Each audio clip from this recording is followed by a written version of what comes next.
Assalamualaikum warahmatullahi wabarakatuh. Selamat datang di kisah inspirasi kehidupan. Kali ini akan disajikan sebuah kisah inspiratif yang faktanya pun sudah terjadi dan semoga menjadi penguat hati Anda. Rajin lakukan ini setiap malam. Pemuda buta miskin ini dapat istri cantik lewat mimpi.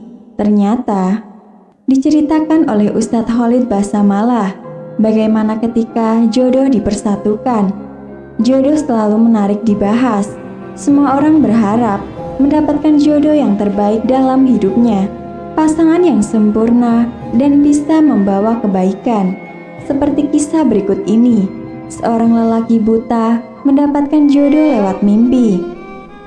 Di suatu kota, ada seorang pemuda buta. Sejak lahir tidak bisa melihat. Pemuda ini begitu taat. Ia hafal Al-Quran hingga usianya masuk usia menikah. Ia tiba-tiba terbesit minta dinikahkan oleh ayahnya. Pemuda buta, "Ayah, umurku sudah dewasa. Carikanlah aku istri karena aku ingin menikah." Ayahnya, "Wahai anakku, kau ingin menikah dengan siapa? Kondisimu buta. Kita keluarga miskin. Siapa yang ingin mendapatkan mantu dari keluarga kita?"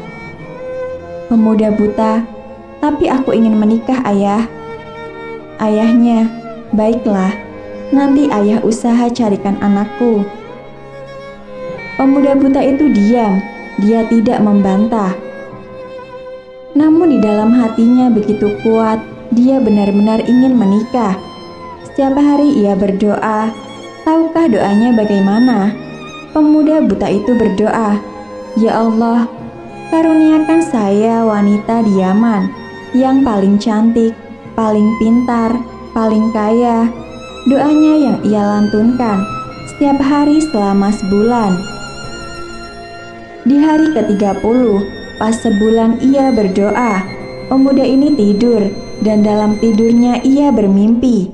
Di dalam mimpi itu ada yang mengatakan kepadanya jika ia akan mendapatkan jodoh. Wanita yang akan menjadi jodohnya merupakan seorang wanita dari kota sebelah, anak seorang tokoh masyarakat bernama Fulan. Saat subuh ia pergi ke masjid bersama ayahnya. Usai sholat subuh, saat berjalan ia bertanya pada ayahnya, "Pemuda buta, ayah, apakah benar ada kota lain di sebelah kota kita?" Karena dia buta dan tidak tahu hal itu sejak kecil. Ayahnya, "Iya ada." Pemuda buta, "Ayah, apakah di kota sebelah ada seorang bernama ini?" Ayahnya, "Iya benar, dan Fulan itu seorang tokoh terkemuka di kota tersebut." Pemuda buta, "Ayah, apakah benar Fulan itu memiliki anak seorang Fulana?" Ayahnya, "Iya benar anakku, dia memiliki anak seorang wanita yang terkenal akan kecantikannya." Pemuda buta, "Ayah, nikahkan aku dengan dia." Ayahnya, "Astaga, anakku, apa kamu gak ngaca? Dia orang paling kaya, terhormat, anaknya cantik."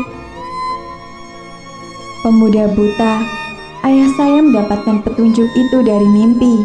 Saya tidak pernah tahu kota sebelah, apalagi tentang Fulana binti Fulan itu." Ayahnya, "Baiklah anakku, kita akan coba. Ini pertaruhan nama keluarga, karena bisa jadi ditolak." Mereka pergi ke kota sebelah, sampai di depan rumah orang tersebut. Mereka diterima, dipersilahkan masuk. Ketika diterima tuan rumah, mereka ditanyai apa maksud kedatangannya. Ayah pemuda buta sambil hati-hati mengatakan jika ia memiliki anak buta namun hafal Al-Quran dan beberapa kebaikan lain yang diucapkan. Namun anaknya minta menikah dengan anak tuan rumah. Ucap ayahnya dengan sebaik mungkin. Tuan rumah terdiam sejenak dan tak disangka ia mengatakan menerima lamaran tersebut. "Ya, saya terima." Ayah pemuda buta itu terdiam. Mengapa bisa begitu cepat? Padahal anaknya buta dan mereka dari keluarga miskin. Mengapa Anda cepat sekali menjawab iya dan menerima lamaran kami?" tutur ayahnya. Heran tuan rumah itu dengan jelas mengatakan, jika ia semalam mendapatkan mimpi, jika hari ini akan ada seorang pemuda buta dengan ciri-ciri pemuda buta ini yang akan menjadi menantunya. Subhanallah, ucap ayah pemuda buta itu. Namun, dikatakan tuan rumah ia harus menanyakan dulu pada anaknya. Jika anaknya mengatakan ya, lamaran akan diteruskan ke pernikahan. Tapi jika tidak, ia tidak bisa meneruskan lamaran tersebut. Tuan rumah akhirnya mendatangi kamar anaknya. Ia yakin pasti lamaran ditolak. Karena hal yang sama sering dibatalkan anaknya ketika banyak pemuda yang melamar. Ia lalu menjelaskan, jika ada pemuda buta dari kota sebelah, hafal Al-Quran, yang ingin melamar, dengan jelas tak disangka anaknya mengatakan ya dan menerima lamaran tersebut. Tuan rumah bingung mengapa anaknya juga begitu cepat menjawab ya. Ia bertanya, "Mengapa kau menerima pemuda buta ini, anakku?" Anaknya berkata, "Ayah, semalam aku mendapati mimpi jika jodohku akan datang hari ini. Seorang pemuda buta dengan ciri-ciri persis yang diceritakan ayah, dan ia merupakan suami terbaik," tutur anaknya. "Luar biasa, bukan?" Ustadz Khalid Basalamah mengatakan, apa makna dari cerita nyata berikut ini? Yakni kekuatan doa. Kita sering memang berdoa, tapi sayang baru 1-2 kali berdoa kita diciut. Kita tidak yakin, padahal berdoa itu harus yakin dan tidak cukup dilakukan 1-2 kali. Demikian kisah yang bisa kami sampaikan. Semoga bisa bermanfaat untuk kita semua. Akhirul kalam, lillahi taufiq wal hidayah. Wassalamualaikum warahmatullahi wabarakatuh.